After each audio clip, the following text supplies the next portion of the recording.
Oh, shit. Hmm. Oh, Snikes. What's going on? Oh. All you Marvel movie maniacs out there, Movie Dojo Army representing. What's going on? It's your boy, Phat Samurai Guy, with Who am I? She's alive! Lady Phat Does Blood. anybody know who I am? Who is this? What is going? Who are you? How'd you get in my house? I don't know. What's happening? What is going on, everybody? How you guys doing? Make sure, let us know you can hear us, by the way. Just want to make sure the sound is good. Let's see who's here in the house. We got Brolacan, AJ Mason, John Martinez, Rick in the house, Millennial Yoda. Oh, we got Rob from ETM. Entertainment Talk Nation is here. We got Jad in the house. What's going on, man? Seventh Mandalorian, Aldo Fonica. We scrolling down, Mr. L. If I miss your name, I'm sorry. There's a lot of people here. That's awesome. Thank you guys for hanging out with us tonight. D Daly, Oscar in the house. What's going on? Lady Danish, Bob Odinson. Look at all these badasses showing up tonight. Jedi Grand Val in the house. The Briscoe, Eric Patterson. Oh, man, Tribal Chief is here. Holy moly, guacamole. They're all trickling in. Brad Phelps. Big Bad Wolf in the house. Tino in the house. Look at old Tino there. What's up, brother? How you doing? I already got a super chat from Nate Dogg. This is badass intro for Samurai Guy and Lady Phat Blood. Hey, that's what Samurai Guy does here. Trying to make it entertaining for you guys. Thank you for the shout out there. Psych in the house. Perry. Who else we got here? Desmond in the house. Steve. What's up, Steve? How are you doing? J.H. Ford. And just so many badasses. All right, we're going to keep going here. A lot of awesome people here tonight. Thank you so much for hanging out with us tonight. We're talking spoilers, baby. All the spoilers. All of the spoilers. And anything we miss, make sure you guys point it out. We have to and remind us. Warn you. Okay. Spoilers. All of the spoilers. All of them. So yes. We have to warn you. This is, if you have not seen it, if you want to see it, this is not the video to watch. Because if you want any hope of surprises, go away. Yes. Normally we welcome you into the fold, but if you want to go into this surprise, please don't watch this. Yes, spoilers only. Here, hold on. Let me help out here. Maybe I can add a little extra here. Hold on. All right, Tino, have a good one, brother. Hold on. Before we get into it here, let me do a little something here. Hold on. Just in case we have late stragglers coming in.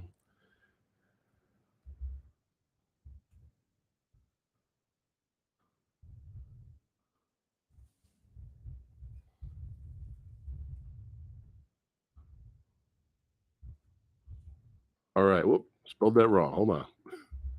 Okay. Let's try this now.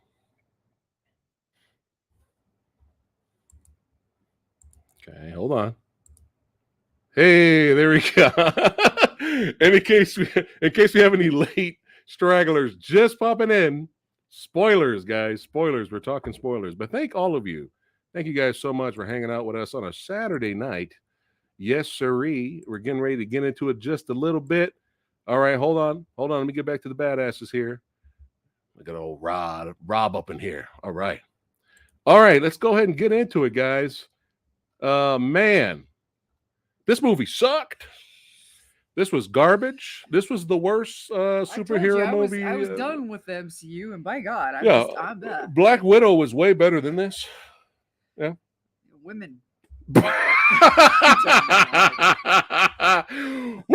What's going on, guys? All right. Oh, this is the kind of comedy and humor you get here, man. Hold on. I think we freaked some people out that just came in here. All right. So we might bounce around. Let's see what's going on. Fluffy, you're fired. It's in Fluffy, get out. It's in it, my friend. It's in the title. It's in the description. It's in the thumbnail. So now we're going to get into spoilers. Last warning. Sorry, I'll never do that again. Man, Lady Phat Blood got metal, death metal up in here.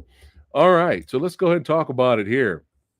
So, like we said in our spoiler-free discussion, and just to kind of reiterate, I've kind of been phasing out of Marvel. Cheers, everyone. Cheers. Thanks for hanging out. I think once Endgame was over, I knew my time with the MCU was kind of slowing down a bit. Right. I had some stakes left with Spider-Man because I did enjoy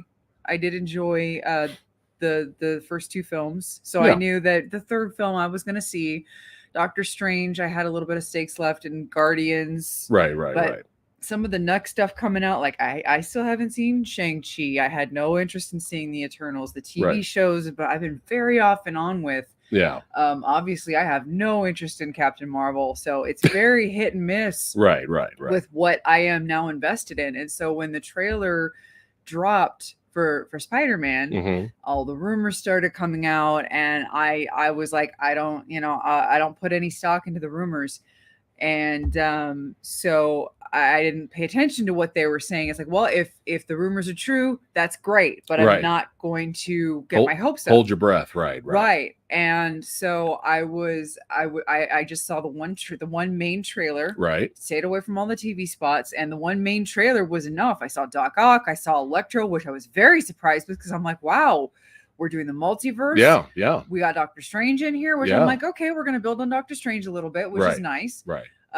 Get him a little bit more before he gets his own film, but he's also going to have his movie with, Wanda's going to be brought into his next film, which I'm like, okay, we're really expanding on his next movie, which is always good. Right. Seeing Doc Ock and Electro. So I'm like, wow, we're bringing in Toby's villains. We're bringing in Andrew Garfield's villains. I'm like, wow, what are we doing? This is kind of interesting. We thought we saw Sandman in the trailer, and it's like, okay, where are we going with this? Yeah. What are we getting? Lizard. We see some lizard. Right. Yeah. Everything we saw in the trailer, I was like, okay, my interest is piqued, but I'm not going to get too excited. Right. Because trailers are notorious cock teasers. That's what they do. And that's what they do. Yeah. And if the Amazing Spider-Man 2 trailer taught us anything, is that you just don't get your hopes up. I know Marvel tries to be a little not so nefarious, but this is also Sony we're dealing with. I know Marvel is a little bit more highbrow highbrow. They're not as much of a liar as Sony is, but Sony is involved. Right. And I don't trust Sony. Right. I don't trust Sony films. Yeah. So, I should have known better. But yeah, I was wary. I was cautious. I was hopeful but cautious. So going in, my expectations were tapered. I didn't know what to expect. Right. And I know, right? We're gonna get into it in a second. Really quick, don't want to miss any super chats. Shout out to Perry Campbell. Thanks again for supporting the channel, my friend. I still say you should wait. I still say you should wait, and whenever you're able to go to see the movie in the future, definitely check it out. But if you want to hang out with us, man, we really appreciate you hanging out. Thanks again for the super chat, my friend. Yes, so I have seen 2 of the trailers. I did some trailer reactions here on the channel, and I was like, wow, this looks like this could be fun. Like, all right, let's see if they pull it off. I was like you.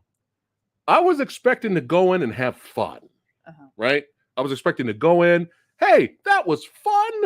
We had fun, and we go home and later pre-order the Blu-ray because it was a fun romp. I was not expecting it to be better than fun.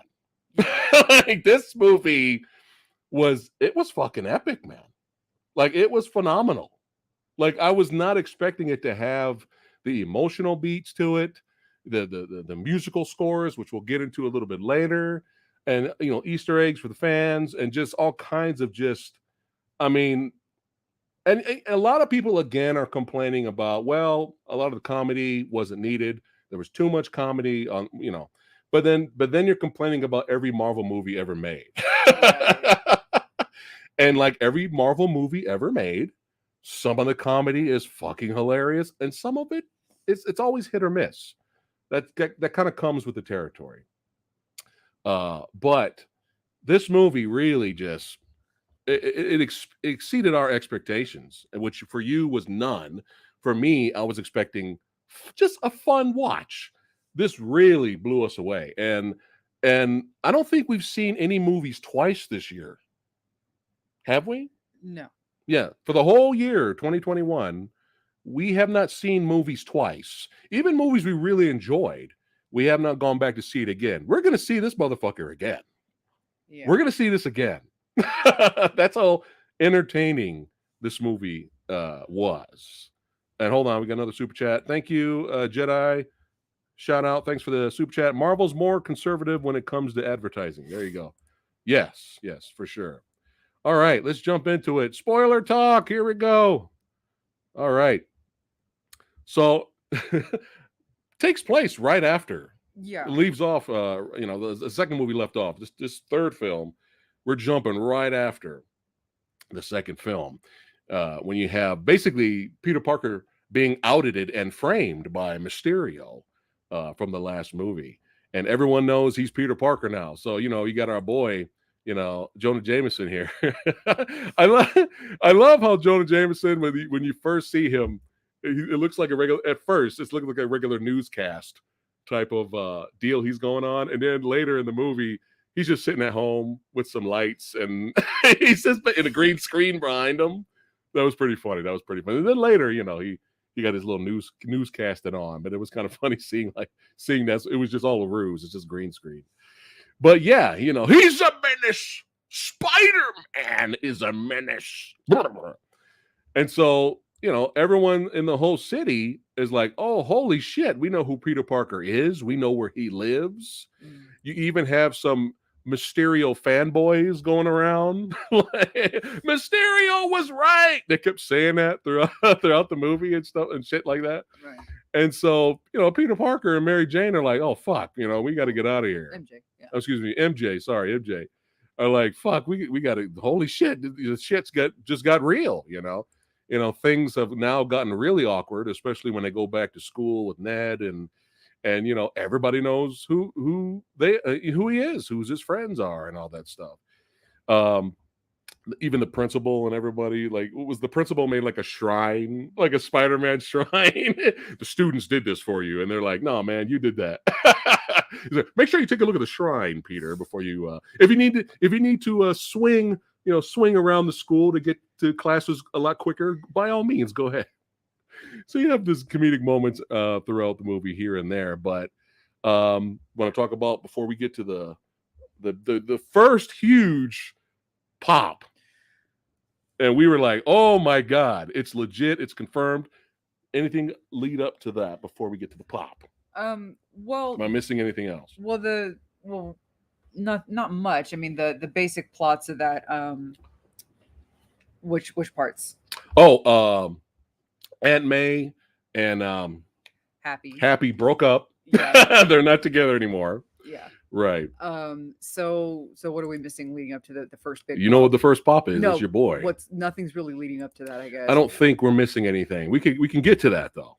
But it's basically there's helicopters outside the apartment complex. Like the whole world knows who Peter Parker is, where he lives. Right. And it's just crazy. And then we get our first pop in. I'll let you explain the first pop, and the theater went nuts. So they all start getting dragged in by kind of like it's not like the FBI. It's not like an official. I don't remember the name of the actual government agency, but a government agency starts dragging everybody in one by one, and they start going to each individual one by one and starts attacking them in different ways, saying, oh, well, when did you know that Peter Parker was da-da-da? And they go to Peter Parker and they start saying, oh, da-da-da. And every one of them says, I want my lawyer. I want my legal representation. I know my rights. Right. And then they go to Aunt May and they're like basically threatening her as a legal guardian and questioning her as a parental figure and all that. And the next thing you see is Peter Parker and May back in their apartment. And this was the first major massive pop that happened, and this was the first time in a long time I've heard audience members actually gasp. Yeah. Actually audibly, loudly gasp and have a reaction in the theater, which was one of the things that I probably forgot can happen in a theater. When a collective group of people who know and love the thing that we're all watching can actually like get together and be like, oh yeah, I forgot that this is what can happen when people love something like you do. Right.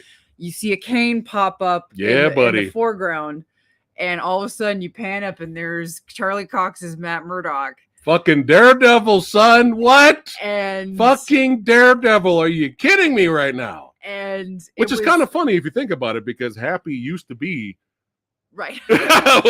Foggy Nelson. So it's kind of funny if you think about it. But this is fucking amazing right now. Right. And it was so nice to see him as Daredevil, not as Daredevil, but as Murdock, because for the longest time they were kind of disavowing the TV show of Daredevil, Netflix's Daredevil. We don't know why. I don't know that whole universe, right? Punisher, Luke Cage, and it seemed like it was probably because of it was a Netflix and a rights thing. I don't know, and you know, I was really concerned about that whole situation, because it's like you can't disavow something that was so good and went on for so long. Yeah, and you know, okay, it was mature rated. You know, it's like, yeah, it was violent as hell, but it was legitimately good. It was amazing. Yeah, you had amazing characters and amazing writing. You had all this effort put into it, and you're going to just dismiss all of that. Of all the things to dismiss, you're really going to get rid of that, right? And Charlie and D'Onofrio, especially those two, were so invested in their two characters respectively, and even John Bernthal as Punisher was so invested in those characters, and you're just going to chuck them like that. That just seems so wrong. Now, we have not seen Hawkeye yet. We heard the rumors, so we're going to binge watch Hawkeye next week, and we'll do a review for you guys, okay? But we heard the rumors about Kingpin, so but yeah, go ahead.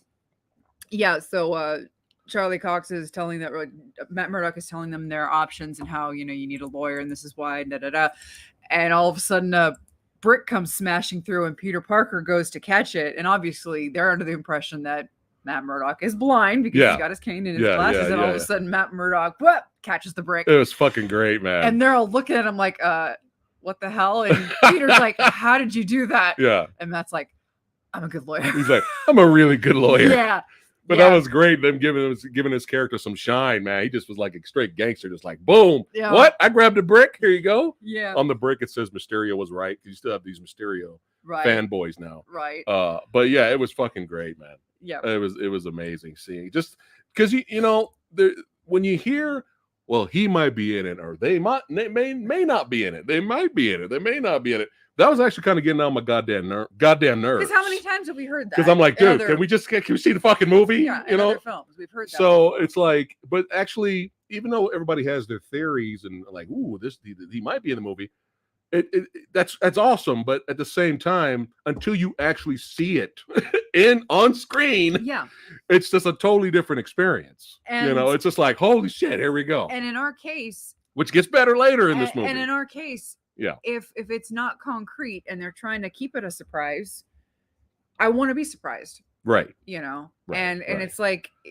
you know, if you don't have videos out there implicitly saying like us, hey, this is a spoiler review, this is a spoiler discussion, stay out of here if you haven't seen it and you don't want the video. If you don't want the movie spoiled, stay away from this video, right? You know, right? And we don't have thumbnails showing every single spoiler that has to do with the video, with the movie. Stay away from it. Right, you know? Right. That's, you know, now it's like you go to IMDb and you go to Google and the casting listing, and now every single cast member that's in the film, it's there. So it's going to get spoiled. It's going to get spoiled. Yeah. But before we move on from that awesome little scene there, quick super chat. Thank you, Bo, for the super chat. He says J.K. Simmons was in the Raimi multiverse, then makes a cameo in from Far From Home. Didn't understand how he was in the Holland multiverse as Jameson. When we first saw him in Far From Home, I was laughing hysterically because I thought they just for shits and giggles, it was just for fan service, and they just threw him in there just for fun, right? Obviously, it's more than that, but you could say he's just the Jonah Jameson of the MCU, because he does look a little different. His hair's different, so you could look at it like that. Yeah, they look similar. If you follow the What If series, which we're catching up on watching now, by the way. Yeah.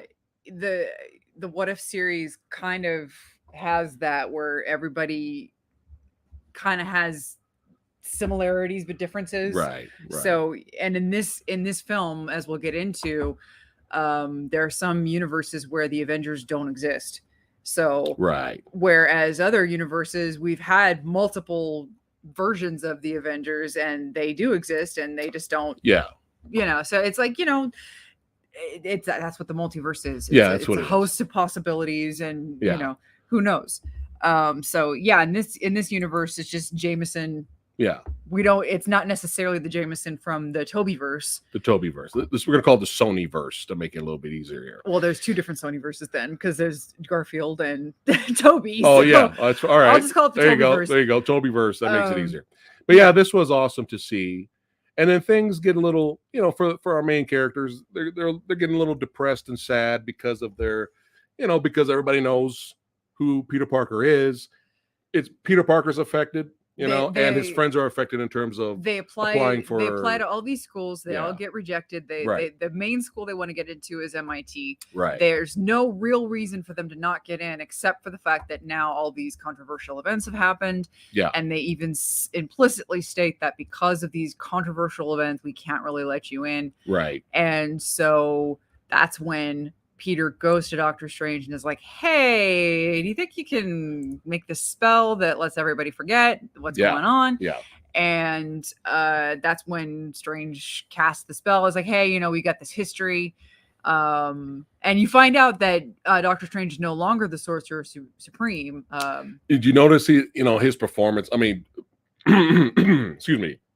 Benedict Cumberbatch, his performance is he's great in this movie. He's really good.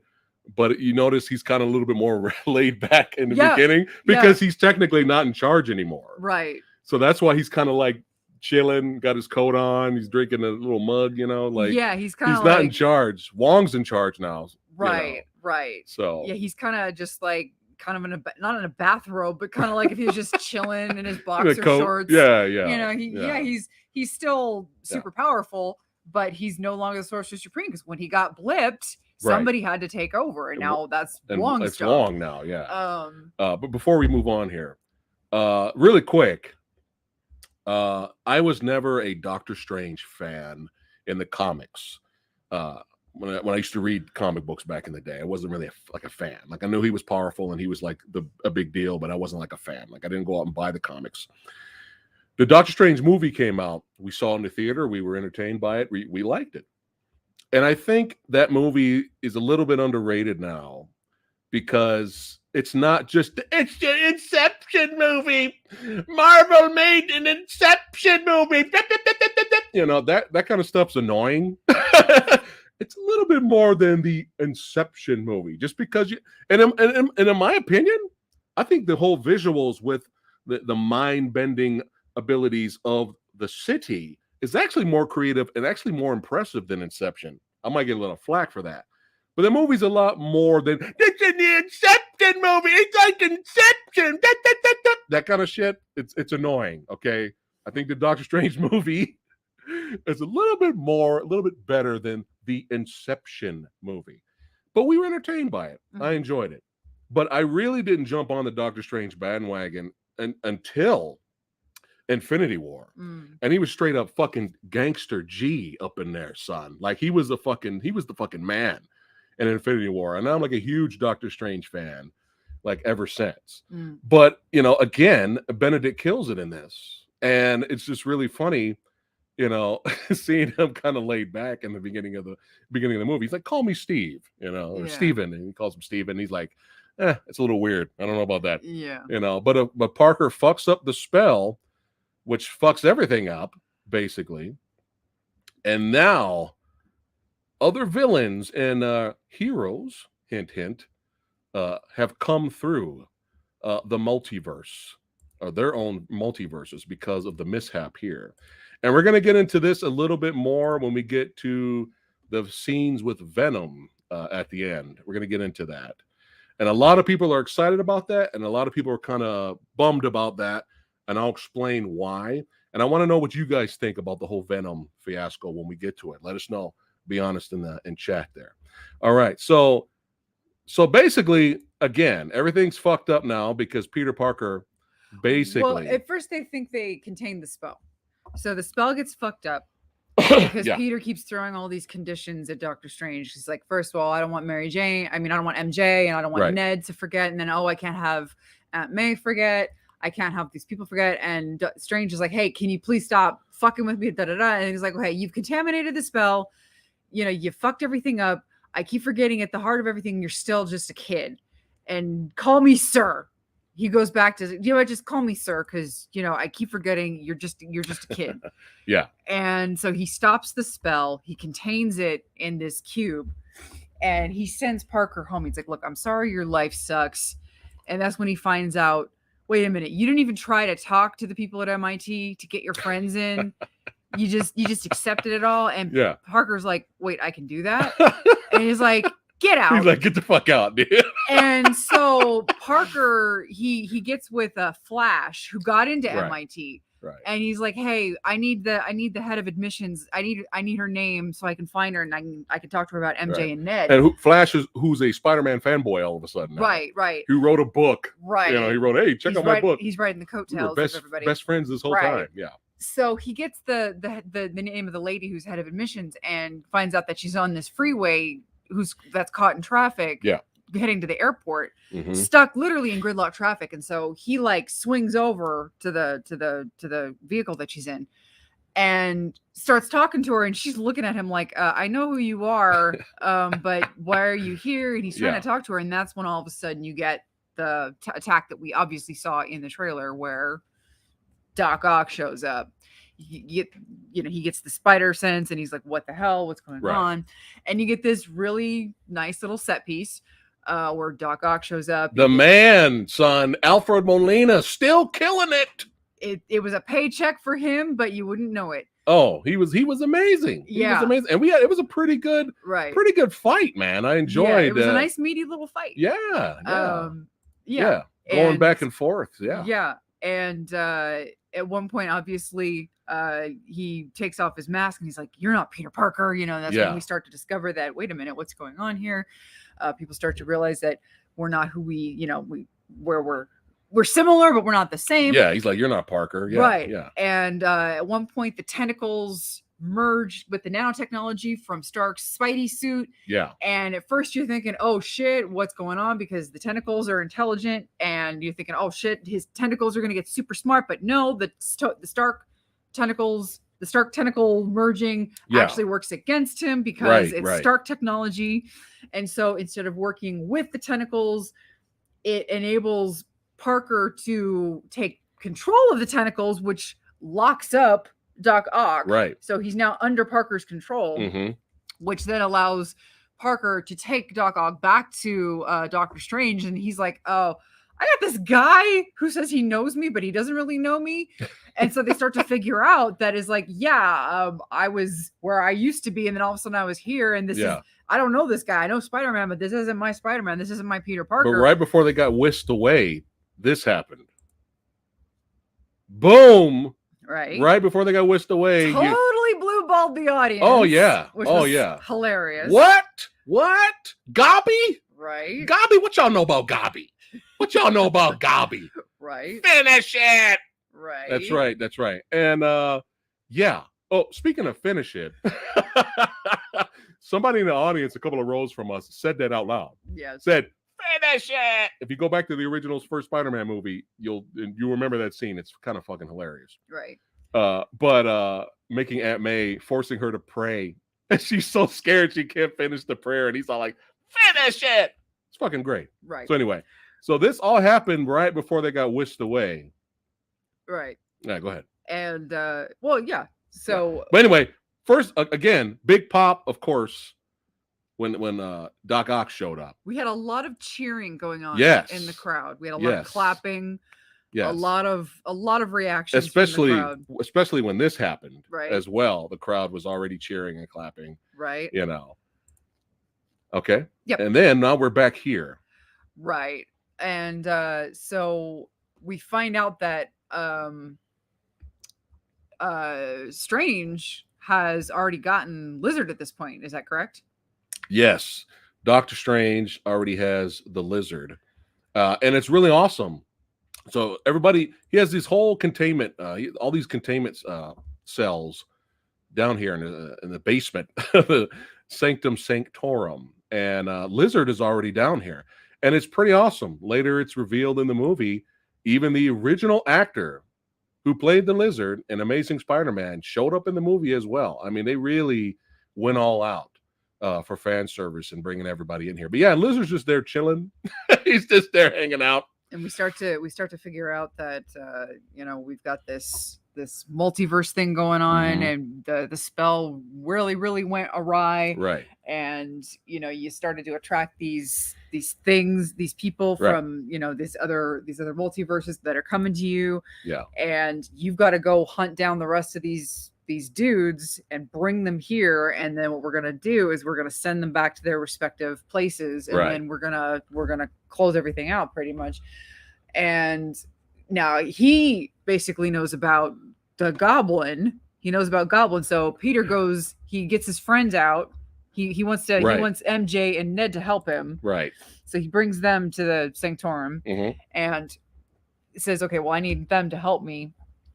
And then he goes, he ends up going out looking for Goblin, but instead, he finds someone else. But before he goes on his hunt, Strange gives him this wrist, kind of like a gauntlet, like a gauntlet kind of thing, yeah. And it's like a magic gauntlet, and as soon as he whips it at the villain, it'll transport the villain straight, or anyone, straight back to a cell.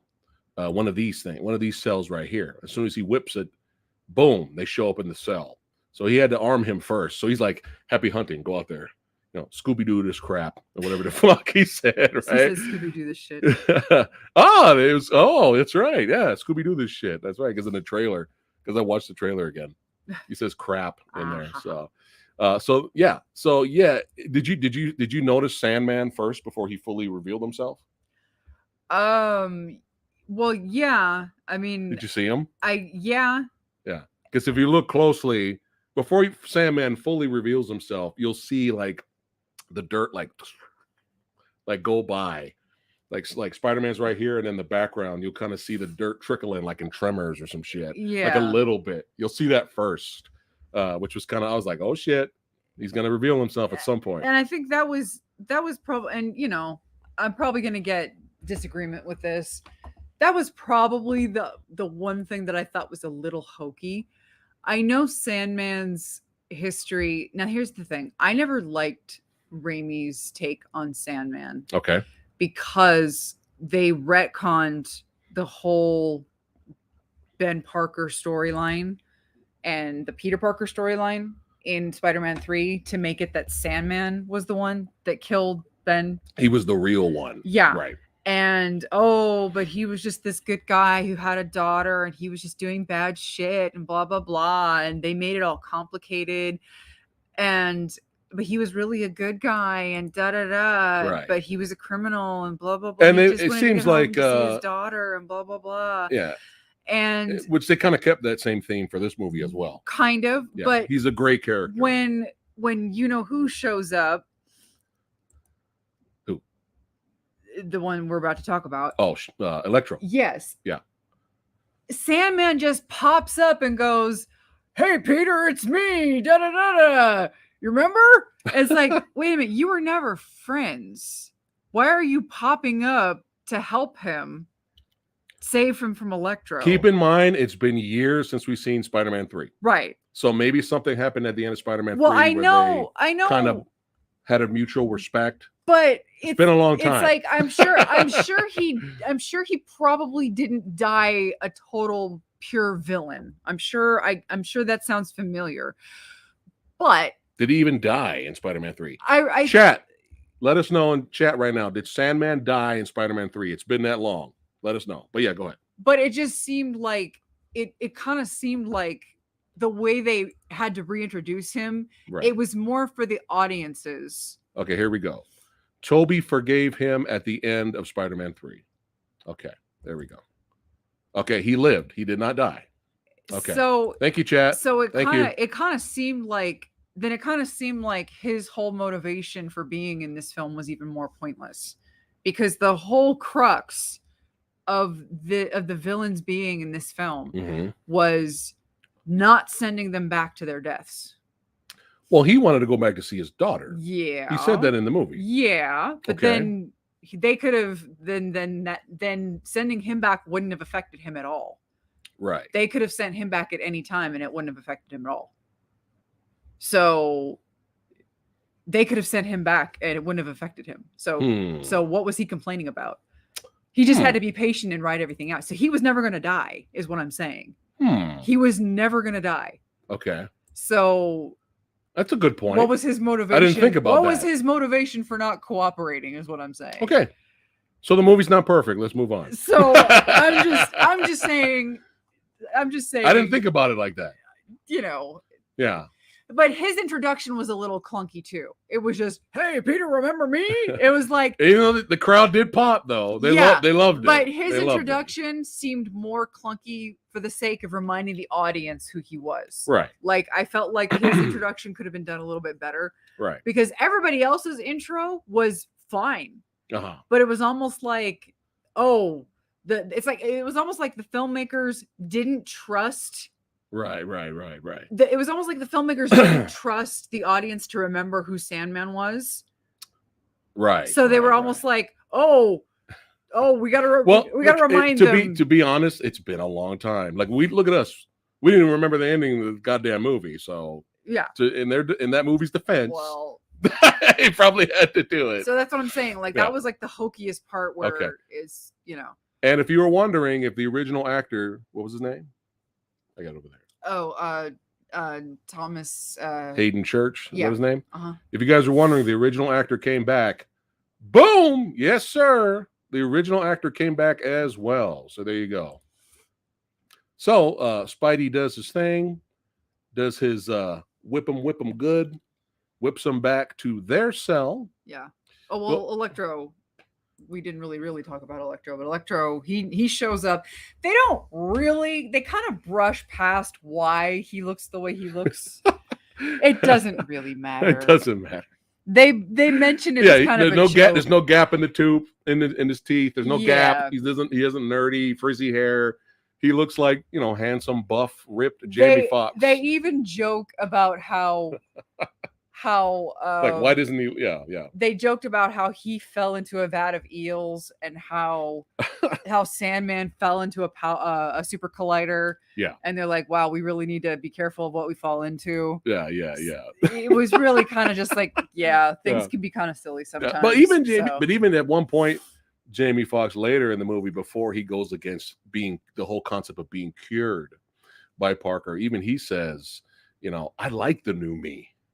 I like, not having a gap in my tooth, and I like being buff and ripped now. Not having the comb over. Not having to comb over. So even he kind of talks about that, mentions it again, that he looks different. He likes the way he looks now, But yeah, Jamie Foxx, I thought he was fun in the film. It didn't seem like they used him that much. Right. I feel out of all the villains, who got used the least? Was it the Lizard? Lizard for sure. The Lizard. Yeah. Seemed like they didn't really do that much with him. Yeah.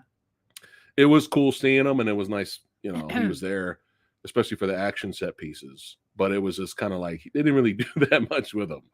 But yeah, Jamie Foxx has some funny one-liners. He's like, y'all ain't gonna, realize that, we talking to each other out here in the field, and I'm butt-ass naked. You're not gonna acknowledge that? And then they find these clothes for him. The construction workers had these in the area, and they find these clothes for him. But yeah, Jamie Foxx had some funny moments for sure. But now we're introduced to, hey, okay, we caught everyone technically at the time. Let's send them home. Well, they start to piece together. Oh, okay. Well, then they finally find Osborn. Right. Osborn shows up. But he's acting like Norman and not crazy. This is fucking phenomenal. William Dafoe is the fucking man. Right. William Dafoe is God in this movie. So he's having his Smeagol Gollum moment. Yes. Where he smashes the goblin helmet and he Smeagol's away And the next thing you see him is with Aunt May. Right. And she calls Peter and she's like, I think I found someone. I think I found the guy that you're looking for. And he's acting like confused Norman Osborn. Yeah. And for a while there, you think legitimately he's kind of reverted back to his kind of like, I'm confused. I don't know what I'm doing and this and that. And they start to put together. Oh, wait, that was before. What? I'm skipping around. That's okay. Well, they do start to put together the fact that, well, no, I'm not skipping around too bad. So they start to put together the fact with everybody. Yeah, I'm not skipping around. They start to put together the fact that they all died at one point, right? Because Norman shows up and Norman recognizes Octavius, right?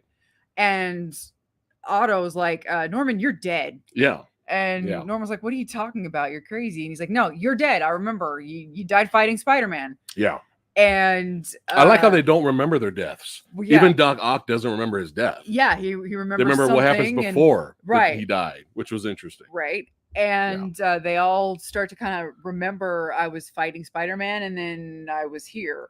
And so they all start to kind of realize that we were about to die fighting Spider-Man, and then all of a sudden they were in this other reality. Right. And they start to kind of put together the fact that if they get sent back to their respective worlds, they are just going to get sent back to die. Right. And our Peter Parker is like, well, I don't really know if I want that on my conscience. And at this point, he's already had this conversation with May.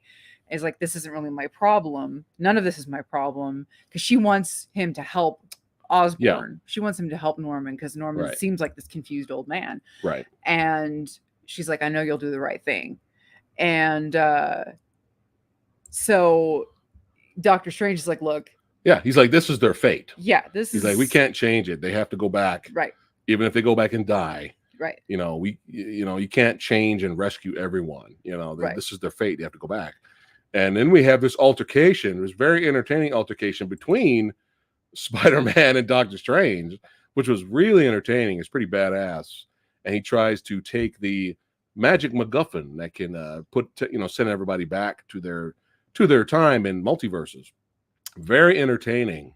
And great special effects. Really do love about the potential of the Doctor Strange universe, which is take the world around them, which is something I'm really looking forward to in the next Doctor Strange film. Right.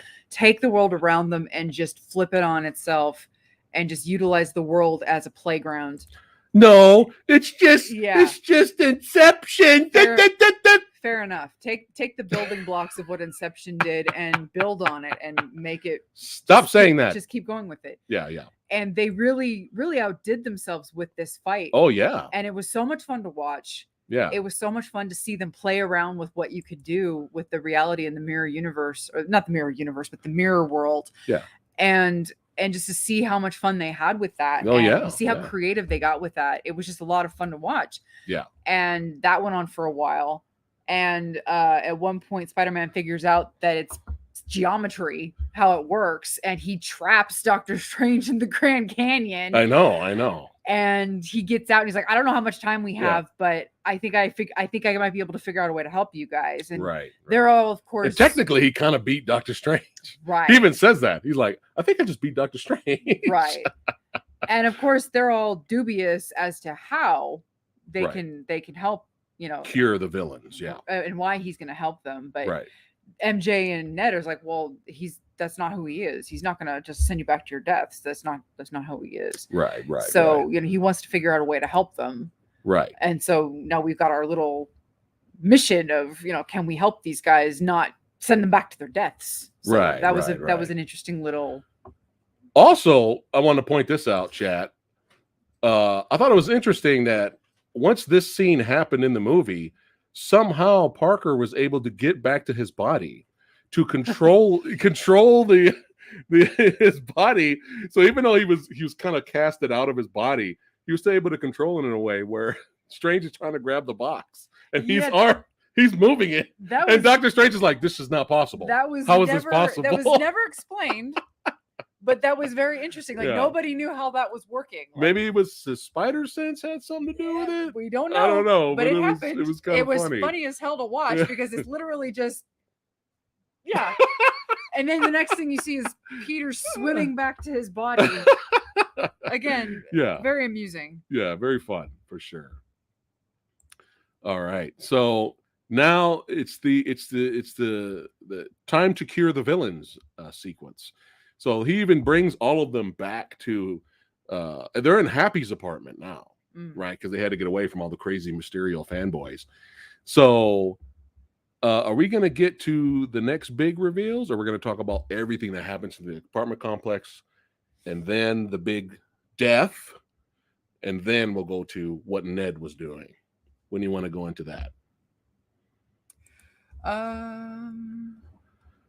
You want to do what Ned was doing first and then the apartment complex? Or? I guess we can get into what Ned was doing. Okay. So let's see here. Something odd happens earlier when they him and Ned are kind of Spider-Man and Ned are like doing their fist bump, thing, and they're doing all the thing. You hear an electrical surge. You hear in Ned's hand. It's weird. And then he ends up giving Ned what did he give Ned? He gave him a magical MacGuffin. That's what I'm going to call it for now. That can open up. Help me out here. Portals. That can open up portals. Did he take it or he gave it to him? I'm trying to remember. Help me out, chat. I thought he took it. Okay, he took it then. We'll go with that. Ned came across it. He has the he has the MacGuffin that can open up portals, apparently. And it was kind of out of accident. It was accidental. Because Mary Jane, at some point, Parker gives Mary Jane the box that could send all the villains back to their deaths. And at some point, she's like, I'm just going to press it. I'm just going to do it, send everybody back, And, because they couldn't get a hold of Parker. So that happened after the apartment complex. So we should have talked about it. All right, we're going to talk about the apartment complex first. They're all in the apartment. Okay. And Peter discovers that the reason Octavio is our Otto Octavius is messed up is because the chip in the base of his skull that controls the tentacles is fried, right? And it's causing him to be miserable. And the tentacles are what took over him when he's supposed to be in control of the tentacles, and so he wants to fix the chip, right? And he's working with Osborn to kind of like fix everything. So he finds he already found this thing in the corner of the apartment that has Stark stuff in it, and he gets it working, and he creates this thing to fix the chip. And so he gets Otto strung up, and Otto's like, no, I don't want to do it. And so he fixes the chip, and all of a sudden Octavius is like, hey, yeah, I feel better. Yeah. And everyone's like, huh, what do you know? Right. And he's cured. Yeah. He's in control of himself again. And we're all kind of like, oh, that's no, okay. Is this real? Is this not? And then all of a sudden, Peter's and he goes to Electro next. Well, and he's on the verge. And he puts this thing on his chest, and he says, okay, so this is going to take some time, and I'm going to come back to you later, but it's basically going to like take all the energy out, all the electricity out of your body, not the stuff that'll keep you running, but it's going to eventually, and you can see he's also creating this green stuff that is probably going to eventually cure Norman. Right. Yeah. And eventually they'll get to Lizard because he's in a van somewhere downstairs. He didn't want to come upstairs because he's Lizard. And we don't need him right now. Yeah. And Sandman just wants to get back to his daughter. He doesn't give a fuck. And because that was his only motivation in part 3. So who cares? So at one point, Peter's Spidey sense starts going off, and he doesn't know who's doing it. He doesn't know who's triggering This was it. great. So this was great because the camera view shows Peter Parker from the front, and you're following him throughout the apartment complex, and he spider sense is tangling. It's tangling, baby. Right. And he doesn't know what's going on. He's like, what the fuck? I'm in front of everybody. What is going on? And then right.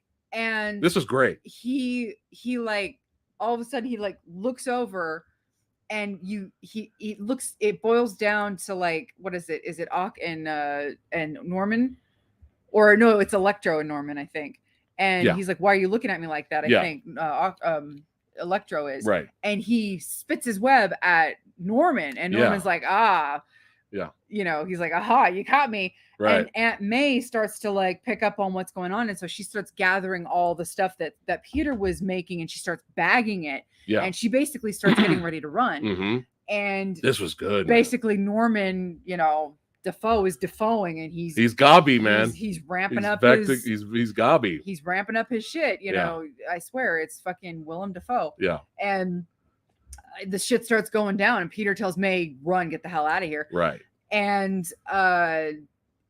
at one point, you know, Electro kind of snaps, and he goes to Ock. He's like, "I liked you better before," and he pushes him out the window. Yeah. Things just start to go crazy. You know, Electro rips off his thing. He ends up getting the Stark technology, slaps it on him, so he ends up turning into like classic Electro. Yeah. That's when he gets like the yellow shit and the, you know, the classic more look on him. Yeah.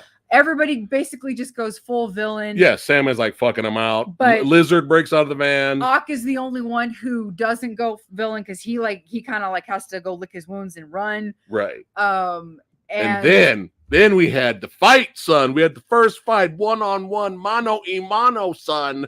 Woo! Right. Woo! Scratches the itch. Right. Scratches the itch. Yo. Right. Gobby power bomb Spider-Man Right. through multiple floors of the building. Are you fucking kidding me right now? And now, are you kidding me right now? I know this is more kind of a, oh my god, not necessarily a traditional, more looking goblin, but it is a hooded goblin. Yeah, it was kind of like it's a mixture of he looks more like traditional goblin, except he doesn't have he doesn't have the mask. But Defoe's face is good enough. Yeah. Oh yeah, he doesn't need the mask. Yeah, because it's Defoe. Some people look at that face.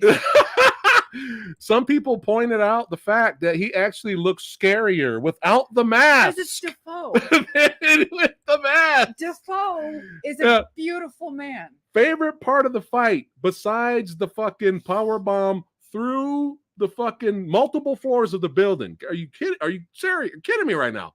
Favorite part of the fight, because Defoe is God in this. He's God. There's a part where Spider-Man is pulling the Tony Jaw from on Bach, gets up on top of Goblin and starts elbowing the shit out of him. And then he gets on top and he starts punching the shit out of him like wham, wham, wham. And Goblin's like, oh my God.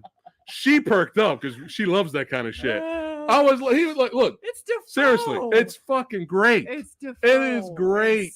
Oh my God.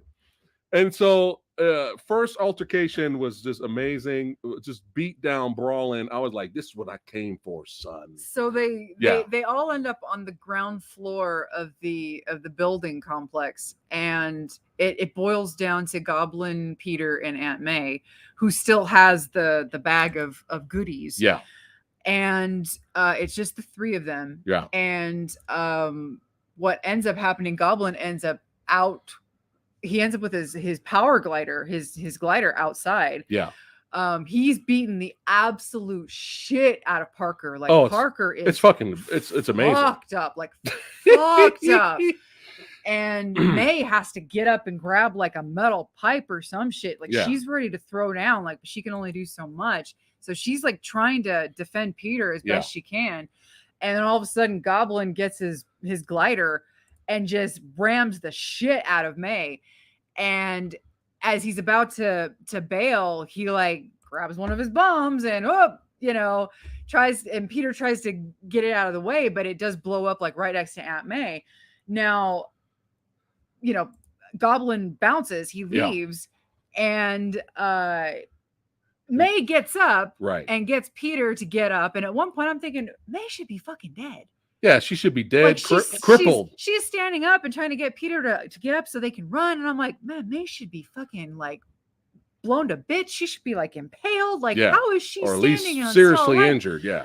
And then all of a sudden, May collapses, and I'm like, ooh, really, Marvel? Are we Marvel? Are we bringing in some balls? Are we really doing this? Are we waxing the balls? And is that what we're doing? And Peter like grabs her side, and there's like all this blood on her side. And I'm like, oh, really now? Are we really going to do this with a character that we've actually had a lot of time with? Yeah.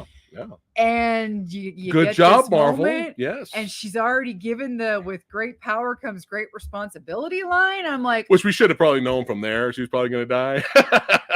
but I'm just Still. like, are we really doing this? Like, are we really having an earned death? Really? Yeah.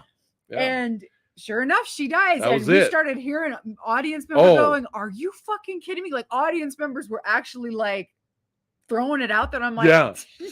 We were loving it. We were like, oh, this is great. because it means people give a shit. Yes. Emotional content, earned emotional content. So and still a part of me was like, I'm not gonna. I know it's hard to trust. Marvel, hard. You're bait and switching me. Some magical doohickey Doctor Strange. Well, actually, I have this spell, Peter. It's hard to trust from this bottle. I'm gonna shake it up, and it's the revival spell for Aunt May.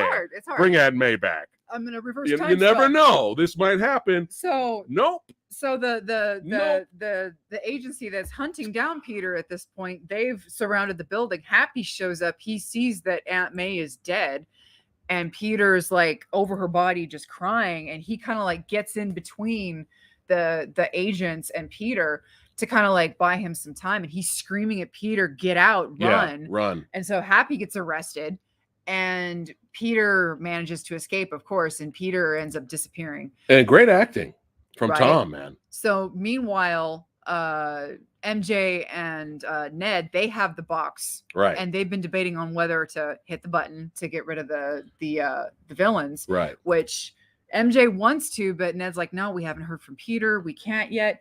And at one point, Ned, because he has the magic ring, he does this with his hand, and a little flicker of light occurs, and he's like, what the hell was that? They're like, what was that? And he's like, I don't know, I just did that.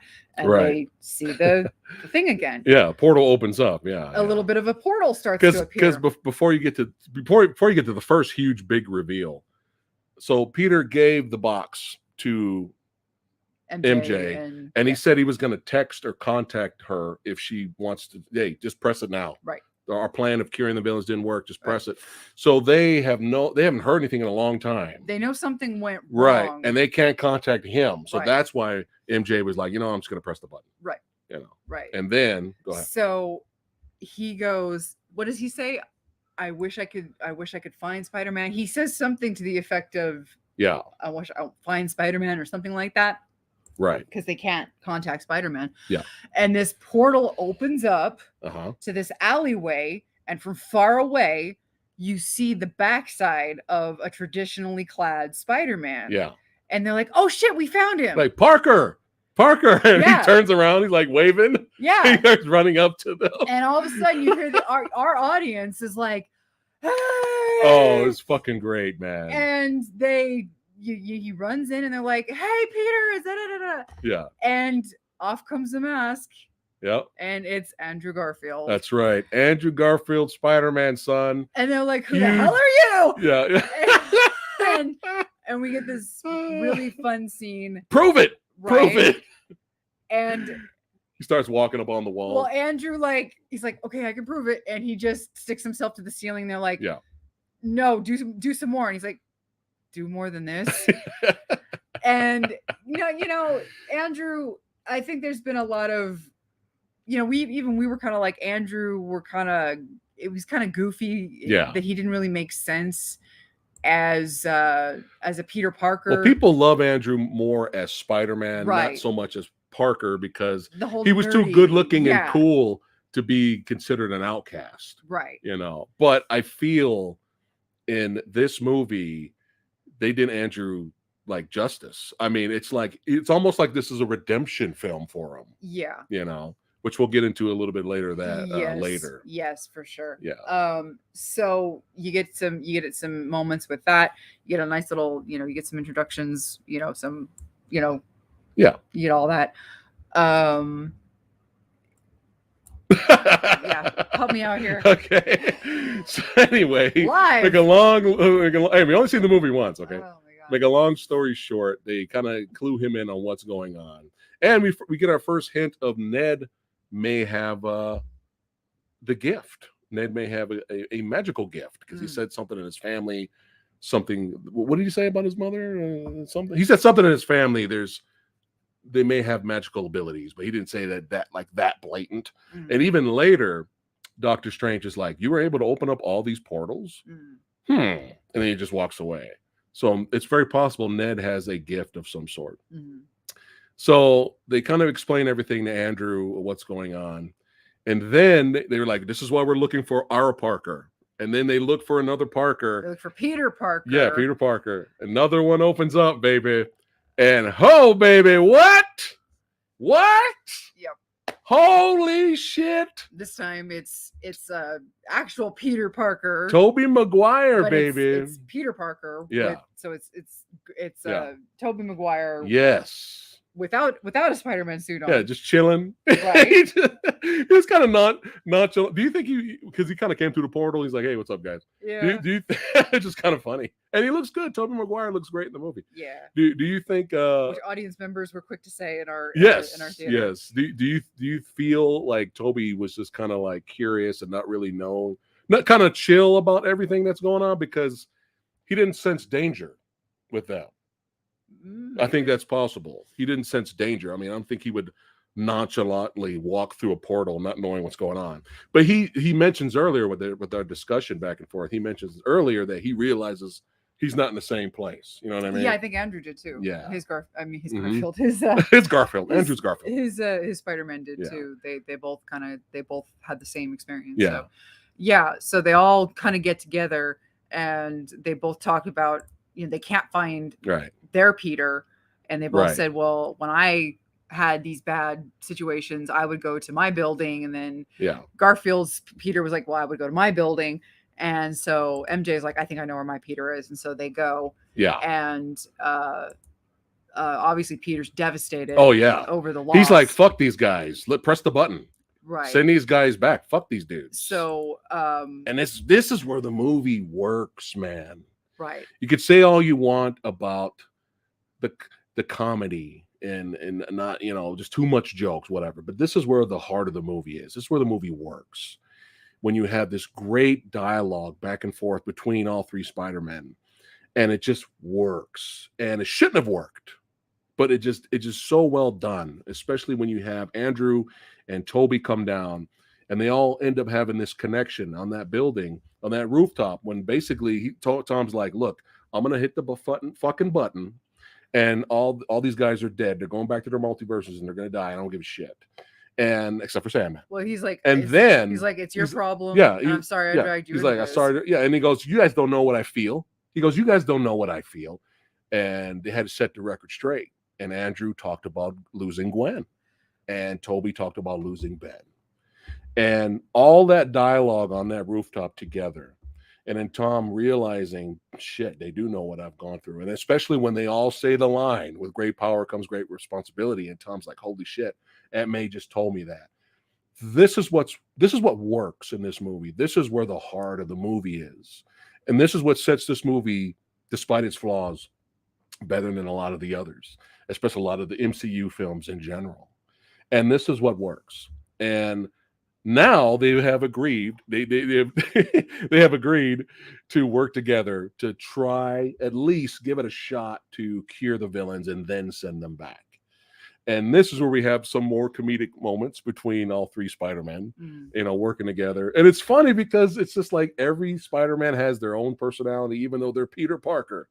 They have their own personality. Andrew's still Andrew. He's still kind of laid back and almost stoner-like.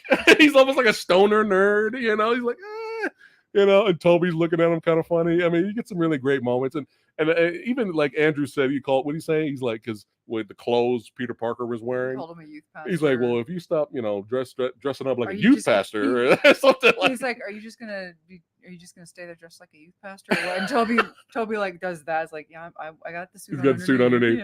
Really great stuff. Really great stuff. Really great stuff. Yeah, and, they all three had a really great chemistry together. Yeah. They had this. Garfield had this really kind of awkward feeling of, I get it. I'm not the same compared to you two. And they had like this little joke between the three of them, how they were talking about their respective villains. and how Holland had gone into space and how there were aliens and how Garfield is like, oh, and yeah. Toby's like, I fought an alien. Yeah. He's talking about Spider-Man 3. Right. And Garfield was like, oh, yeah, the most I ever fought was like this Russian guy in a rhino suit.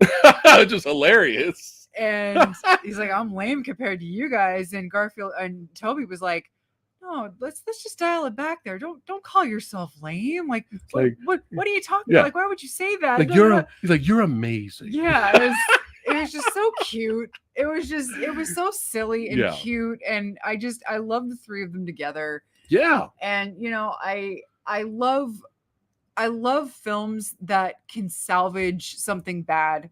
And yes, I'm not saying I'm gonna go back and watch Spider-Man 3 and love it, and watch the Amazing Spider-Man films and love it. Right. But anytime you can salvage something that didn't work, and in my opinion, the Amazing Spider-Man just didn't work.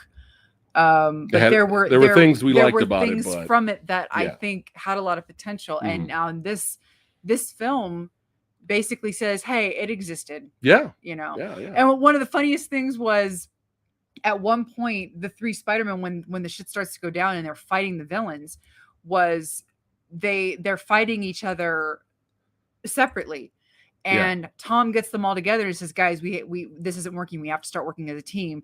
But the good thing is I'm an Avenger. I know how to work as a team. And Toby was like, that's great. That's so cool. What's an Avenger? What are the Avengers? So that means and Andrew's like, is that a band? Yeah. So that means that in Toby and Andrew's universe, there are no Avengers. So that's an interesting.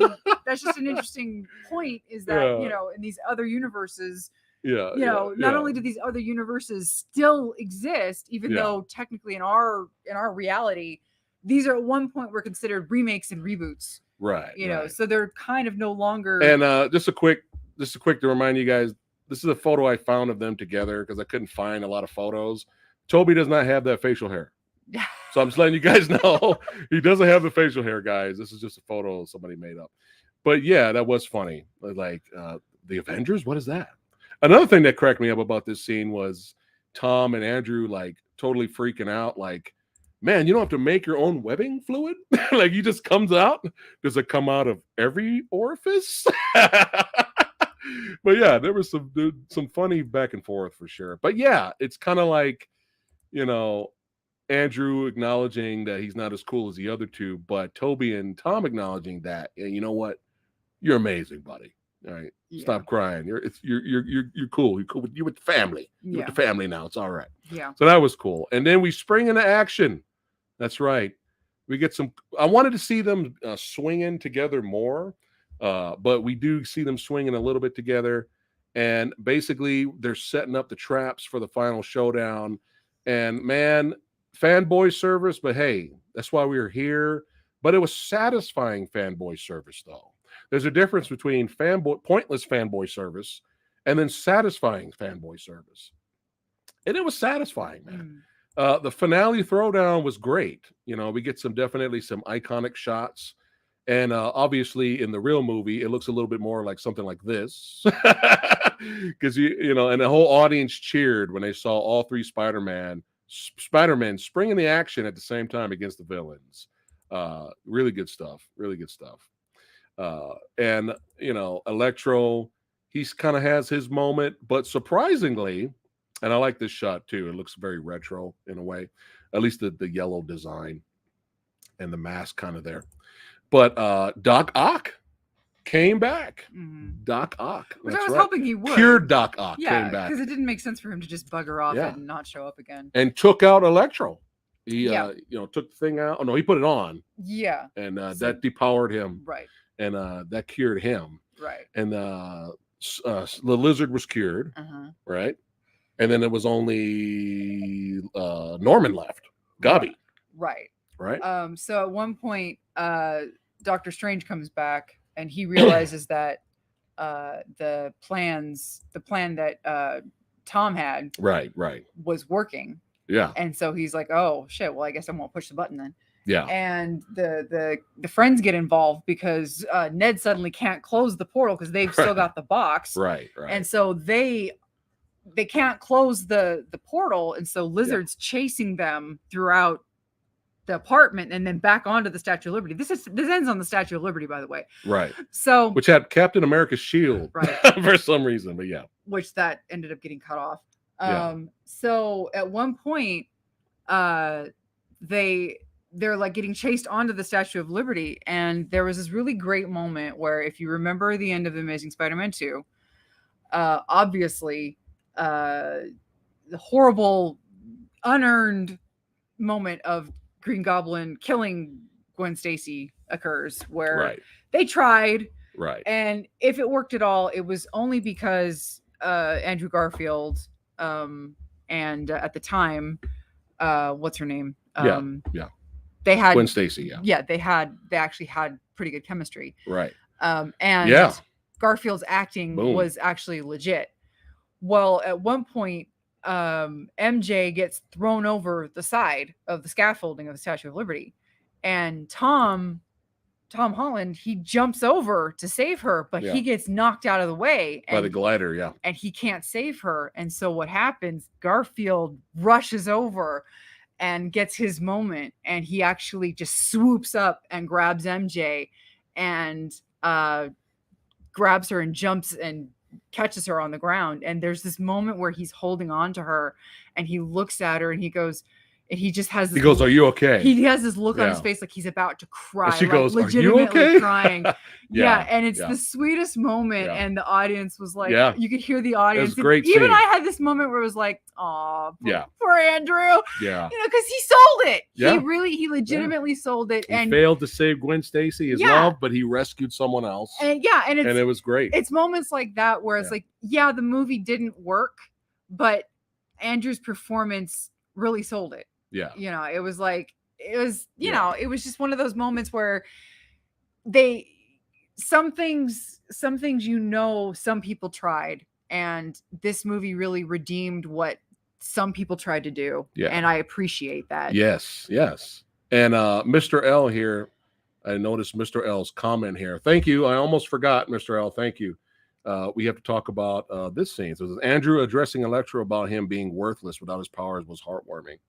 But then we had a little extra there when Andrew takes off his mask in front of Electro. Jamie Foxx is like, "Oh man, I thought you were black." Right? And then what did he say? He said there's got to be a black. He said there's got to be a black Spider-Man somewhere. So we're gonna see Miles. We're gonna see Miles at some point. So that was cool. That was also cool for sure. But I almost forgot about that then. But let's keep going here. We're almost done. But great moment. Very great emotional moment for sure. Meanwhile, the shit's still hitting the fan around all this is happening. Because, the multiverses are breaking through here. And you see a lot of characters. Now, obviously, we only seen the movie once. But I could have sworn I saw Rhino, like our Rhino, like the classic Rhino. I could have sworn. Some other people said they saw the Watcher, like just these beings showing up, getting ready to break through to the MCU. So I'm sure you guys could probably spot it out a lot. But basically, we're on a time limit here. It's like, hurry up. We need to wrap this up, send these guys home. Otherwise, they're all going to come through here. So everybody gets cured. And except Gobby. So at one point, it boils down to Gobby and Tom Holland, Spider-Man. Yeah. And obviously Tom is torn. He wants to fucking kill Gobby. Oh yeah. Point. But Toby and Andrew don't want him to go down that path. Yeah. And before that, fight. Round 2, son. Right. Round 2. Gobby has the blade come out. Brawling, flipping, slamming, mama jamming. All right. Beat down. Scratch the itch. All right. I'm a samurai guy. I'm sitting up even more now. I'm like, you going to give us the feels and the fights? Right. The feels and the fights? What? Right. Some movies that can't even deliver on one of those. Right. We're getting both, goddammit. Right. All right. Go ahead. So they're and obviously, Tom gets the upper hand, and he's just always going for the kill. He's beating the absolute shit out of Goblin. He picks up the glider, and he is about to basically impale Goblin with his glider, and Toby steps in and Yeah. stops him. And then all of a sudden, Goblin comes in and pierces Toby with Yeah. whatever blade he's got.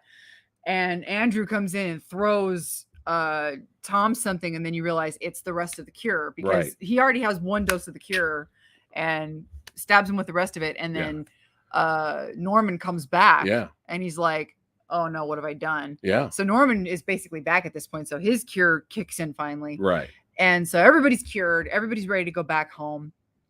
And oh, hold on. Okay. Big Bad Wolf says, don't forget about the moment between Toby and Otto. Because they did recognize each other too. They saw each other. Yeah, once he was cured, they had a really nice moment. That was a good scene. Yeah. I remember that. Yeah, But did you think Toby was dead? Do you guys think, let me know in chat right now, do you guys think Toby did die? And they did some test screenings. And the audience was like, fuck you. Yeah. You already killed that man. You're killing Toby in the same movie. And they're like, all right, let's change that. Yeah, that would have been a mistake. that would have been I wonder, because it looked like he died. It looked like he really died. But, you know, get that Spidey healing factor. Yeah, that would have been too far. But yeah, Andrew helped them back up. They had a funny one-liner, right? Yeah. He said something like they had this moment. So basically it boils down to the spell. The spell that was contained in the box got destroyed, which is what cracked open the multiverses, and that's why everything was coming to get Tom. Right. And so Tom goes to Doctor Strange and he's like, this is all my fault.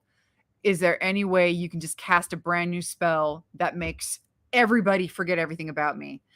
And Doctor Strange was like, that's no, I can't do that, because then I'm gonna forget everybody. No one's gonna know about you. No one's gonna know you ever existed. And Tom's like, yeah, I know. It's me or the world. It's like, yeah, I know. And Doctor Strange is like, yeah, it would work. And he's like, you've only got a few minutes. And so he's like, okay. So he goes and tells MJ, goes and tells Ned, and they're like, oh shit. And so he, he's like, I'll find you. I'll find you. He says goodbye to the two guys, which they have a really sweet moment. And hold on. Well, we have that funny line where he helps Andrew helps Toby up. I was getting to that. Yeah. And so Toby and Andrew, they're like hugging, like Andrew's holding Toby up, and Toby looks like he's just kind of smiling on it. And Andrew's like, you're in a lot of pain, aren't you? And he's like, yes. He's like, yes. And then another emotional moment. Go ahead and talk about it. Bam. Oh, no, go ahead. They say their goodbyes, because he's getting ready to send everybody back. Yeah. And again, this is why this movie works. It gives you the fights and the feels, man. And it was just done so well. And another big, this is a big point for me too, more for her right here. This is another big plus for this film. Thanks for the super chat, Simon Section. Did you guys notice the Danny Elfman Spider-Man score playing between the dialogue by Tobey Maguire and Doc Ock? I had noticed when Doc Ock had first shown up, I had noticed something, and I was like, wait a minute, did I just hear Danny Elfman's music? And then it like disappeared, and I was like, am I just hearing what I want to hear? And then later on I started to hear more, and I'm like, are you fucking kidding me with this shit? Yeah. And then for a split second when Electro showed up, you heard like a brief bit of his score, which was again from a completely different composer. Right. And you even heard Sandman's theme, which again, oh really? You saw? Oh shit. You heard Sandman's theme, which again, that was another composer. That was the third composer, Christopher Young. I heard 2 seconds of Electros. Yeah. I heard that. Bong. Yeah. I heard that. So that was one composer. Oh, how did I miss the Sandman one? Okay. It was the briefest of seconds. Okay. But yeah, so I was like, I can't believe the Hold on a second. What? Sumo. Yeah, Sumo. Come on, dude. Dude, it's in the thumbnail. It's in the description. It's on the screen. You're fired. Go ahead. I'm just messing with him. Go ahead. Anyway. You heard Sandman's theme. But yeah, back to the music. But yeah, I was really surprised again. And I guess I can chalk this up because it's Giacchino. And Giacchino kind of is he's kind of, I don't want to say he's an old school composer, but he is of that mindset where he has taken over from old school composers. Right. He's taken over from John Williams quite a few times. You know, he took over for the Jurassic Park franchise. Right. You know, he took over Rogue One. Mm-hmm. You know, so he took over Star Trek. Right. Which I did That's hear right. a little bit of Star Trek in this. Mm-hmm. So, you know, he knows themes. Right. And so it's like, most likely we're probably going to get this soundtrack for sure. Yeah. So I think Giacchino is just he's a really good composer, and I'm so happy that he was the one chosen to do this, because, you know, somebody like that, to go to the trouble that they would to bring in the themes like that, even if it was for the briefest of moments, I appreciated it. Yeah. So it was like, even if it was just for like 2 seconds, I heard it. It's called effort. Yeah. You know, it's very nice when they make that little extra effort, you know? Yeah. And not everyone's going to care. Not everyone's going to hear it. We love scores. So yeah. Yeah. But here is where, Sumo, you're still fired, but yeah, thanks for tuning in, my friend. Here's where the movie gets even more interesting towards the end of the film. The film's wrapping up now, and now nobody knows who Spider-Man is. The spell has been completed. Everyone's been sent back home to their multiverses. And now you have this interesting, heartwarming scene where, you know, Peter Parker goes into where MJ works, and he kind of has this little dialogue back and forth with her, a little awkward, but you could tell there's something there. And he had this whole spiel prepped to tell her that they used to be together and what he's been through and what they've been through. And he puts it away. And he's like, you know what? I'm going to do this right. I'm going to start over from scratch. He even says he sees Ned over there in the diner eating a donut, chilling. He doesn't even go over and talk to him. He's just like, you know what? I'll bide my time. I'm starting over. Let's go. And he gets his own apartment. He even creates his own suit. He makes his own suit. Very shiny. Very shiny suit. But he makes his own suit. But here's where the movie, for me, kind of sums up what's special about Spider-Man. And a lot of as much as we enjoyed Tom Holland's reign as Spider-Man, some of the complaints by the MCU army was they like Tom Holland, Spider-Man. He's fun, but he's not street level Spider-Man anymore. They ended up changing him over the course of a lot of the MCU movies, and he was Stark enhanced. Let's help out the little guy. Stark enhanced technology Spider-Man. Well, now by the end of this movie, he's back to being our beloved neighborhood friendly, neighborhood Spider-Man, street level Spider-Man. Now he's got to do everything on his own again. And I think that's the character we love. You know what I mean? There's no Stark tech helping him out. He's got to do everything by himself. And that's what makes us love the character. So I'm looking forward to seeing if they make more movies, whatever they have planned next. But this movie was phenomenal. And it's a Christmas movie, which we didn't even know it was going to be Christmas themes throughout this thing. But yeah, phenomenal film.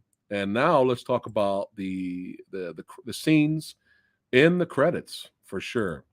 All right, so Sumo, just go see the damn movie. Sumo, what is he saying? He wants to know if Thomas Hayden Church came back and said, we're not saying anything else. If you really want it, just go to IMDb. If you're not going to watch the movie, just go to IMDb. It'll tell you all you need to know. Sumo is fired. Brat, I swear. God. You're so fired. Anyway. Jesus. Anyway, we love you. No brother. cookies for you. No cookies, though. Okay, so let us know in chat right now. We're getting ready to wrap up the video, but let us know right now if you guys are kind of disappointed with what they do with Venom, or no, this is cool. I like it. So remember at the end of Venom, the Carnage, the last film, Let There Be Carnage. Tom Hardy, Eddie Brock, and Venom, they go on vacation in Mexico. And at the very end, there's a big flash, and they get transported to this apartment complex here. And as you can see here, Tom Hardy's like, what the fuck? What the fuck are we doing here? So that happened probably the first time. Let me find it. That probably happened. when this happened. I'm assuming the first time Strange did the spell was what started to transport people. Maybe that's kind of my theory. Let me know. Let me know what you guys think. And that's when he got teleported here. Well, the very next scene is he gets up and he recognizes Spider-Man on television. And I forgot that Venom said that guy, and then he licks the screen. And I'm wondering, why did he say that guy when he technically doesn't know Tom Holland? Well, I mean, that Sony MCU Peter Parker. Well, if you think about it, before that, there was a scene where Venom basically was talking about his alien, the whole symbiote. They're part of a hive mind. So that hive mind is everywhere. So Venom from Spider-Man 3 probably recognized Spider-Man just being on television, and that's when he said that guy. This is what I'm thinking about. So Venom from Spider-Man 3, there you go, that hive mind. That's probably why he recognized at least the suit. Okay, this is what I'm going with. And then we have another scene later where they're in a bar, and again, in the Sonyverse, they don't really know. There's no Avengers. So you get this kind of funny scene where they're getting drunk at the bar, and the bartender is basically explaining everything, and he's like, "So the Tin Man flying around kicking ass," and like, "That's Iron Man," and then he talks about Hulk and all that stuff, and Eddie Brock's like, "What the fuck is going on?" You have purple aliens with stones. He's like, "Aliens don't like stones," and it's kind of a funny dialogue. And then, because Venom is getting drunk along with Eddie Brock, he's like, "Hey, let's go skinny dipping," right? So he gets up, and then we get another flash right here. So here's the next flash. Now, this probably happens when Doctor Strange sends everybody back to their own universe, and then they disappear. However, right after he disappears, a small globula of Venom is left over on in the bar there. A small globula is left over. So, introducing the alien symbiote Venom to the MCU now. So now, technically, they can do whatever they want. It can go on to Flash Thompson, and he could be Venom, which I'm not really excited for because I don't really like Flash Thompson that much. Well, it's gonna be another Topher Grace being Venom. Jesus, no. So fans are happy. They're like, yes, now technically we have Venom in the MCU, right? But some people are pissed because the people wanted to really see Tom Hardy's Venom versus Tom Holland's Spider-Man. So now that Tom Hardy's Venom has gone back to Sonyverse, what are we doing now? So some people are disappointed, but then there's also the maybe they pull a Jonah Jameson. And Tom Hardy is another version of Eddie Brock, played by Tom Hardy, is in the MCU.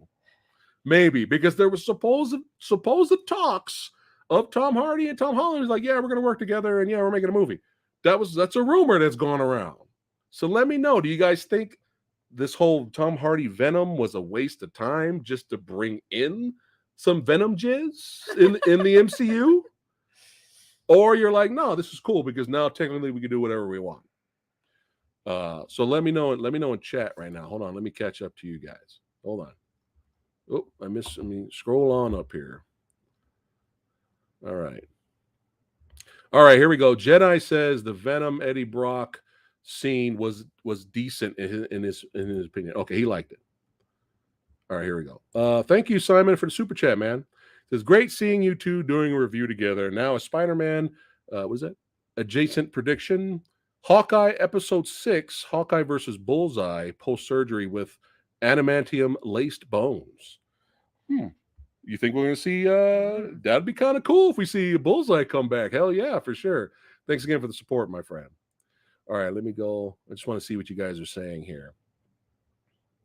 All right, Autophonica says that makes sense. I think I'm on the right track. But I don't, some people are kind of boo this because they want to see Tom Hardy, but that's the thing with the MCU, you could do whatever you want, right? Here we go. Michael says having two different versions of two different Venoms will be interesting. There we go. And Mr. L says, maybe we will get a proper Carnage now in the in the MCU. So, but yeah, that's what, yeah. So this could happen, right? We could still get Tom Hardy. It's a different version of Eddie Brock, but he'll be Venom. So hopefully it works out. So, all right. Oh, well, thank you for subbing, Jay. Dead. You rock, man. Thank you so much.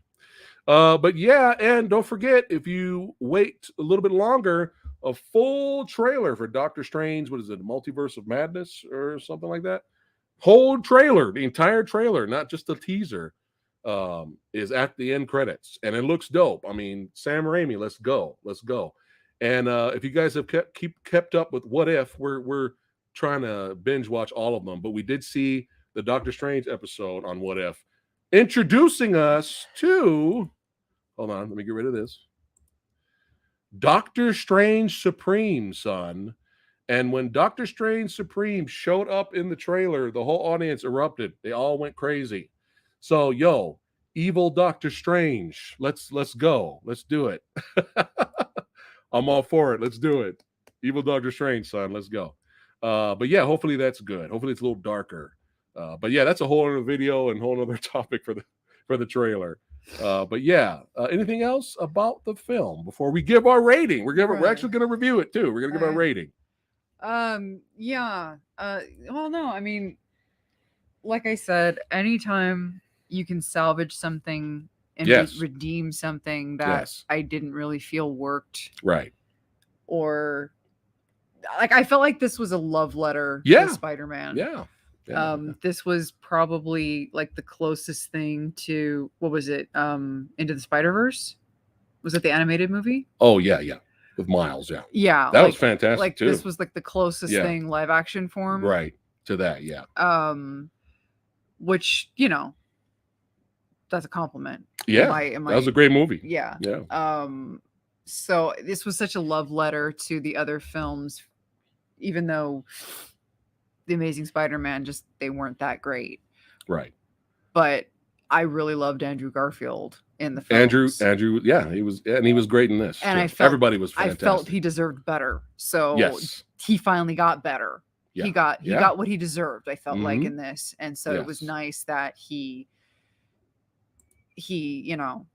and I feel like, props to Marvel for keeping a lot of this shit secret, even though there were all these rumors floating around with Charlie Cox. It's nice to be pleasantly surprised, man.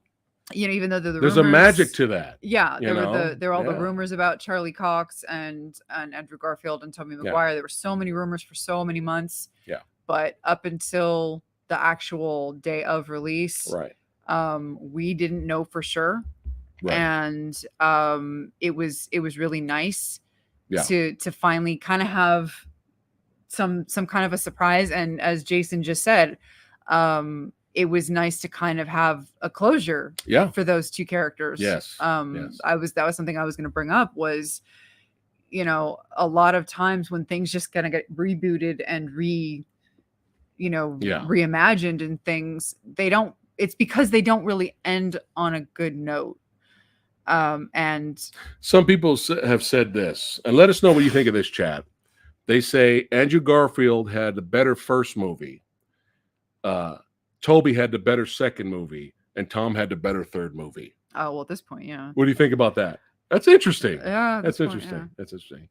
I don't know about the first movie though thing. I don't know because it's got Gabi, and it's got a very underrated fight scene at the very end. Thank you, Looney, for the super chat. Now that this has been done, would y'all want them to do Spider-Man 4 with Toby? And you know what? I have no problem with this. I have no issue. Yeah, let's do it. Fuck it. Right? As long as it's good and it's quality, sure. Let's have some more Toby movies and more Andrew movies. Sure, why not? I would love to see that. Not if Sony's doing it. Not if Sony's doing it and MCU. Well, we can wish for something good. If Sony is the only one doing it and Feige doesn't have anything to do with it, no. Right. Most likely it's going to be bad. Yeah, all right. Let's rate this and wrap it up for today. All right. 3. Don't forget on our channel, 3 is average when we review or rate a movie. Out of 5 stars, out of 5 thwips. Thwips. Is it thwips or thwips? I think it's thwip. Out of 5 thwips, what are you giving Spider-Man No Way Home? Probably going 4.8. Woo! Woo! 4.8 thwips out of 5, baby. Woo! There were just a lot of sweet moments. Wow, look at that. Holy shit. I loved the redemption. I loved that it wasn't just nostalgia for the sake. I'm drunk. There, go ahead. I love that it wasn't just nostalgia for the sake of nostalgia. Yes. I Heart was there. There was heart. Yeah. Yeah. Fun, fights, and the feels, son. That's right. I think one of the badasses in the chat said that. I saw that earlier. That was awesome. All right. That's very high for her because she's really picky. I'm stunned right now. All right. It's the Samurai's guy's turn. All right. You want to try that again? It's the Samurai Guy's turn. There you go. I'm drunk. All right. How many thwips is Samurai Guy given? You know, you bringing up the whole motivation for Sandman was a little weird, a little iffy. I agree with that. And thank you for pointing that out.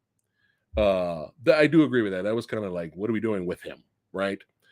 However, there was absolutely no reason for me to not give this movie 5 stars. Boom! There you go. There's no reason. Because when I'm that entertained, seeing the movie in the theater, having that crowd interaction, which was very unexpected, and I came out of the theater satisfied. I'm sure months from now, years from now, I'm sure we can go back and nitpick and do all this kind of stuff. But for me, there's really no reason for me to have that much joy and the fights delivered. Scratch the itch. Had the feels. Had the score. Had everything that you would want as a fan. There's no reason for me not to give it 5 stars. So, as of right now. All right, guys. You guys fucking rock. All of you. That's right. You guys are awesome. We love you. Thank you for hanging out with us tonight on a Saturday night. And like, share, subscribe, all that good stuff. You guys are awesome. Keep watching kick-ass good movies, baby. Represent. That's right. And we're gonna wrap it up here. I'm saying goodbye to everybody. We love you, baby. That's right. We love you. All right, guys. Keep watching good movies. Represent. And if you want to hang out with the Samurai Guy tomorrow, it's going to be early, 11 a.m. Stephen Dawes, martial artist, actor, stuntman, is going to be hanging out with Samurai Guy. We're going to be talking about his career at 11 a.m. Pacific time tomorrow. Monday, 6 p.m. Pacific. Hang out with me and Retro Leo. We're going to be talking about The Raid, Redemption, and Interstellar and other films next week. All right, guys. Take care. You guys are awesome. Peace out, guys. Have a good one. Thwip, baby. Thwips.